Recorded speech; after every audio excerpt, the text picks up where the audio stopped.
may mga crossings. Crossings, mahirap picture yan, gumagalaw. Pagkasabi sa katabi, watch out for crossings. Crossings. Sa crossing na yan, mababangga ka dyan pag hindi ka nag-give way. Dinadahan-dahan ko kasi sensitibo eh. Anong gagawin pag nasa crossing? Ito ang traffic sign na makikita nyo. Yield. Yield. Huwag kang bubulusok. Huwag kang mag-accelerate. Huwag kang iiwas. Okay? Okay? Yield ka lang. Magbigay ka. Magbigay ka. So pag sinabi ng asawa mo, ikaw wala kang kwentang asawa, sagot, oo nga. Huwag ka nang babanat. Tapos na. Alala niyo yung rule ko sa parenting, sa husband and wife relationship.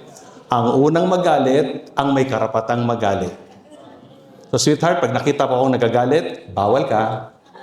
At pag nagalit ka, bawal ako. Diba? Di ba sabihin, pastor, ito nung lagi siya nagagalit. Ito yung gigising lang ako sa umaga, galit na siya eh. Bukas, gumising ka ng alas 4 ng umaga, magalit ka na. Para pag gising niya, galit na siya, galit ka na. Una ka na, di ba? Unahan mo lang. Pupunta to sa marriage encounter. Teka ba na, seryoso tayo. Kapag na-realize mo, okay lang, dinadahan-dahan ko. Kapag na-realize mo na yan ay crossing, na yan ay encounters, na yan ay may purpose, magbabago yung iyong reaction. Ay, dinidisiplina ko ni Lord. Amen? Hindi pala yun masama. Okay lang pala yun. Dahil ang dapat mabago sa akin ay yung aking paano ako tutugon. So hindi na ako magre-react. Kasi yung react, negative. Ako ay magre-respond. Dahil yung respond, positive. Diba? Dito, meron tayong doktor sa harapan na, si Dr. Mary Ann. Tama po ba yan, Doc? Yung react na allergy. Diba? Yung respond, pumayag yung gamot na mag-ano sa'yo. Diba? Yan. Pwede ba magpakonsulta mamaya kung yung mga may high blood? Pwede. Doktor ko dito. Kung sakaling hindi nyo na makayanan yung tinuturo ko, high blood na kayo mamaya. May padala ba kayong may connection ba kayo sa punerarya? Wala naman. Alright. Ito na. Number 1, brokenness. Basahin. Sabay-sabay. Brokenness identifies us with the Master. Number 2, brokenness. Ayan. And thirdly, brokenness results in... dito na tayo. Panilim, ha? Medyo para akong surgeon, unti-unti kong hihiwain ang inyong balat para masyado kayong duguin. Sabi ni Apostle Pablo, sa introduction niya, sa liham niya sa mga taga-Roma, sabi niya, I praise God whom I serve in my spirit. So, merong serving in the spirit at merong serving in the flesh. Maraming pagkakataon sa buhay ko na I was serving in the flesh, not in the spirit. So what do we mean by that? It's a trigger or a signal for us to learn how to serve in the spirit. Ito ang ministry. Hindi yung banat kagad ng banat. Pag-aralan mo muna, paano mag-serve in the spirit. Now, marami sa atin, we minister in the flesh or with our excellence, cleverness, but we do not minister life. So I call this ministering life. Ang ministry ay hindi basta ginagawa mo lang yung bagay dahil dapat gawin. Kundi ang totoong ministry ay buhay na ibinabahagi sa iba. Yun ang essence ng ministry. And I'll explain that shortly when I speak about God. In essence, ang pinag-uusapan natin dito ay kung buhay ang iyong ibabahagi, kinakailangan yung buhay mo ay kababahagi. Ibig sabihin, exportable ka. Di ba? Ngayon, kung alam mo lang ay utak, di ba? Hindi ka ma-export. Kasi ang ministry ay buhay. Kung wala kang buhay, wala kang ministry. Because this is all about life that has been transformed by the power of the living God. Amen? So, ugay mo yung sarili mo dahil baka naging minister ka in the flesh. In essence, ang ginagamit lang ng Diyos ay mga broken vessels. Yun ang ginagamit ng Lord. Let me say this. The ministry is reserved only for the broken. Kaya nagkakagulo tayo sa mga ministries ng church. Dahil yung mga pinaglalalagay niyong mga in charge diyan sa iba't ibang departamento niyo ay mga unbroken vessels. Kaya pag sinisita mo, nagagalit. O mali ang tugtog mo, K-of-G tayo, ba't G? Bakit ka? Ganito pagtugtog niyan. Praise the Lord. Away. Ano ba yung mali ang gym mo? Di ba nag-aaway-aaway doon? Nilusob na ng mga demonyo yung practice ng worship team. Bakit? Kasi minamaster nyo yung performance. Pero hindi yung transformation sa buhay nung nagpe-perform.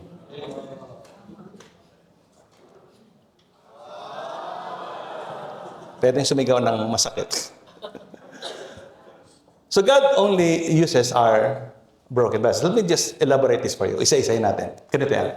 Our spirit is released. So merong spirito, may buhay ng Diyos sa atin. Tama? Dahil nandun ang Holy Spirit. Our spirit is released only according to the degree of our brokenness. Mas broken ka, mas nare-release yung spirit. Sa loob mo, may kapangyarihan ng Diyos na dapat ma-release. Hindi ma-release kasi hindi pa broken yung shell. So the one who has accepted the most discipline is the one who can best serve. Yung nagpa-break, sila makakapag-serve. Yung hindi nagpa-break, hindi makakapag-serve. Makakapag-serve in the flesh. Pero pastor, sakit ang ulo mo yan. Dahil basama ang ugali, pero nandun sa entablado. Anong ini-impart nun? Hindi life. Bad attitude. Isipin nyo na yung mga worship team members niya, di ba? Pabababain ko yan sa linggo. Mag-pray ka muna. Galing! Walang buhay. Dami ko naisip na illustration pero pinapakalma ko ang sarili ko kasi importante ito. The more broken, the more sensitive in the spirit we become. Sabay-sabay. The more broken, the more sensitive in the spirit. Crossing nga di ba? Crossing, encounters. So pag broken ka, nagiging, Lord, ano ba? Anong gagawin ko dito? What's next? Conscious ka na ngayon. Nakita niyo po ba na hindi effective dito ang kung ano-ano mga pinagme-memorize nyo na verses kung hindi ito magiging totoo sa inyong buhay? Di ba kayo nagigising sa katotohanan na kaya magulo ang church ay dahil sa mga unbroken people na nakaupo sa inyong harapan linggo-linggo?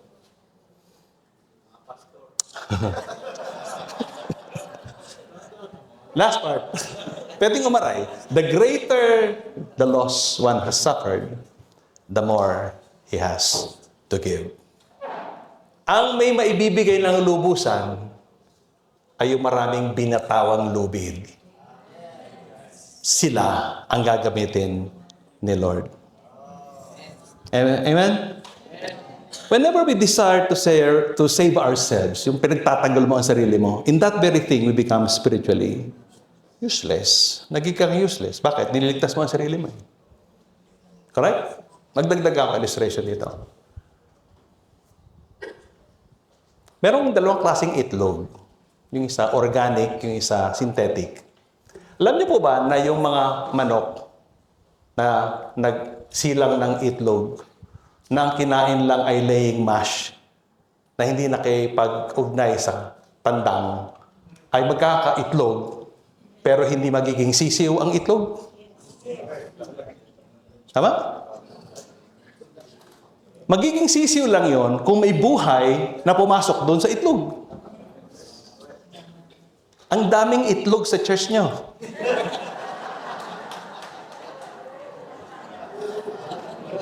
Baka pati ikaw, itlog ka rin. na laying mash lang ang kinain mo. Ang tawag dyan, church growth principles. At saan nyo naman naisip yung pananaw na pag dumami, nag-grow yung church? Pag dumami, lumaki ang sakit ng ulo mo. Dumami. Kaya may prinsipyo ang Clementorship. Ang ayaw mong paramihin, huwag mong papansinin. Dahil pag dumami sila, disgrasya ka. Huwag mo akong pagyayabang. Ang dami naming attendance. Baka ibig mo sabihin, ang dami kong sakit ng ulo. Ang meta-church, hindi tungkol sa pagpaparami ng attendance. Hindi ka rin magiging sikat dito. Magiging kang normal. Amen? So, tuwing isi-save mo ang sarili mo at nakikipagbakbakan ka, hindi ka makaka-forward. Kasi ang degree ng pagkakagamit sa iyo ng Panginoon ay nasa degree ng pagkaka-broken mo. Kung ikaw ay dakilang reverend doctor, pastor, at pumasok ka sa isang pagtitipong katulad ng pinupuntahan yung mga pagtitipon ng mga sikat, at tanong ka sa likod, wala nagpapaupo sa iyo sa harapan, okay lang yan. Amen? Hindi ka upo doon, hindi pa nila alam kung sino ako. Yan ang sabi ko sa sarili ko. Ang yabang ko. Bakit? Sikat ako eh. Tsaka may financier akong mayayaman. Sorry, anong kailangan mo? Itong pera, dami. Yaman ni Pastor Ray. Wala naman akong sarili, pero marunong lang akong mangulimbat ng pera sa mga tao. Tapi nagsisihan ko na ng husto. Merong mga dadalaw sa inyo, galing mangulimbat.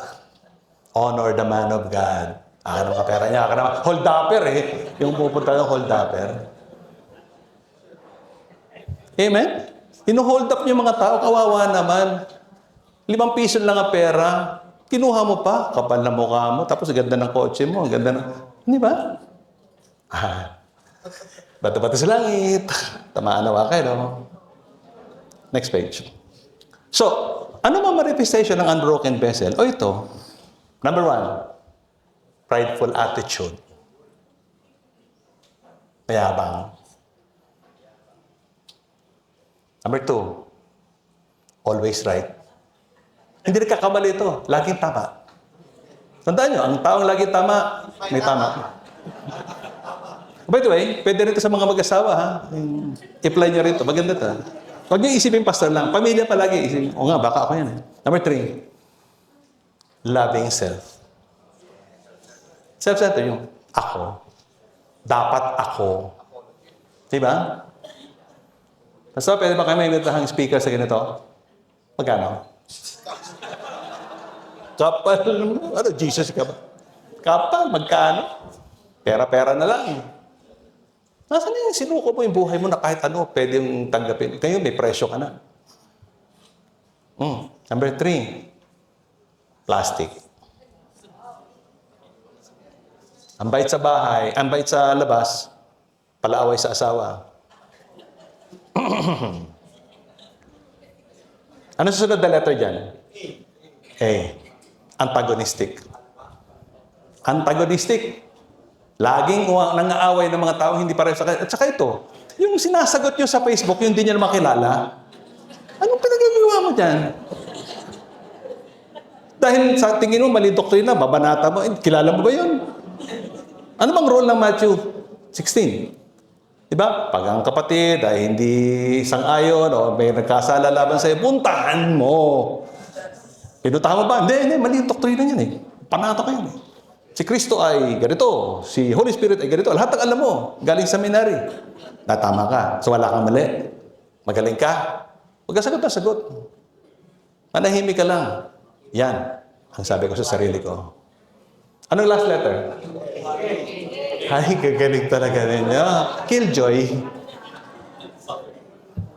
Killjoy. Ayaw ng kasiyahan. Ito yung mga communion ninyo. Ang lulungkot yung lahat. Pagsisihan natin ang ating mga kasalanan. Saan nyo nakuha yun? Yung dapat gano'n ang mukha pag nagkukomunyon. At malungkot. Di ba galing sa pinanggalingan yung mga ritual na relihiyon? Sa dinner, dapat masaya. Dahil may pagkain. Amen? Okay, kita niyo, iba ng doktrina ko, di ba? Maya ko ipapaliwanag yan doon sa manual. Sana yan? Basahin isa-isa. Prideful attitude, always right, loving self, plastic. Ayan, marami pang iba. Marami pang iba. Palpak. So, may nakuha ko sa internet na picture ng mga taong palpak. Ayan. So, hindi makita. By the way, don't worry about this kasi makukuha niyo po ito lahat ng PowerPoint ko. Mapupunta sa inyo ito lahat. So, huwag niyo habulin. Sa mentorship, libre lahat yun. Yung manipulative, di ba? Yung minamandohan ng mga tao. At saka saan yung pinagkukuha yung salitang my people? My people? May tao ka? My disciple, my people, he came up to me. O nasa baba siya, he came up to me. Anong ganito yan? Bakit? Kailan ka pa naging Jesus? Yun, hindi mo member yun. Member yun ng body of Christ. Si Jesus ang pastor nila. Ikaw, under shepherd, tagapangalaga ka lang ng tupa. Huwag kang mayabang. Yan ang sabi ko sa sarili ko. You know, mga arrogante. Di ba? Vindictive nga. Sinasagot yung mga nasa Facebook ng away sa kanila. Yung, hindi, okay na. Alam ko na. Di ba? Tapos makabanat kayo sa Facebook niya ng mga theology niyo. Parang alam mo na lahat. Parang kinausap mo si Jesus sa langit, di ba? Tapos yung pinag-i-entertain yung mga propeta. Nakausap ko si Moses sa kwarto kanina. Hindi mo niya kausap, nagdi-delusion yung tao, nasisiraan na ng bait. Ikaw na, wow, kausap niyo si Moses? Tsaka si Elijah? Tsaka, ganon. Yung iba nakikipag-usap sa patay na, namatay na. Dapat niya ma-born again kasi namatay na. Dapat pabangunin natin yung kaluluwa at share natin ang gospel. Anong pinagagagawa niyo sa inyo na pagpupulot na doktrina ito? Yung iba, habol ng mga demonyo. Kung saan may demonyo, nandun din sila. Pag yung aso nakatali na, huwag mong lalapitan, kakagating ka niyan. Ang layo na ng mga demonyo, nasa mga bulbundukin na, sinundan mo pa, nandun naman sa syudad yung church mo. Hindi ka ba ini-store mo? Hindi, dapat nating kontrolin ang mga demonyong ito. At habang puro demonyo pinag-uusapan na po ninyo ba, susundan ka na sa bahay mo? 1991, ang number 1 exorcist sa Las Piñas ay si Clemente. So, balikan natin yung ating mga past encounters just for this moment. Past encounters. Di ba? Yung mga pagkakataong dinidisiplina ka ni Lord pero hindi resist mo. Di ba? Pagkakataong may tinatanggal si Lord na masamang ugali sa'yo pero pinipigilan mo yung kamay niya. Remember those moments? Anak, may pride ka pa sa puso mo. Sabi ni Lord, kunin ko. Ha! Pag mo kukunin ito, Lord. Importante sa akin ito. Ang galing mag-taekwondo. Wag mo ako kakantiin dyan. Ang dali mo pa rin ma-open. Ilan taon ka na sa church? 25 years. Wala ka rin natutunan. Kasi hindi mo na-realize na mayroong mga cross encounters. Pagkakataon na may tinatanggal si Lord sa iyo para lalo kanyang maging kamukha. Amen? Here's a fact. Remember this, whenever, sa tuwing, mag-a-attempt tayo na i-preserve yung ating sarili at gawa tayo ng maraming excuses, we deprive ourselves of spiritual sensitivity and supply. Hindi ka mapapalakas ni Lord hanggat hindi mo tinatanggap yung kanyang pagdidisiplina.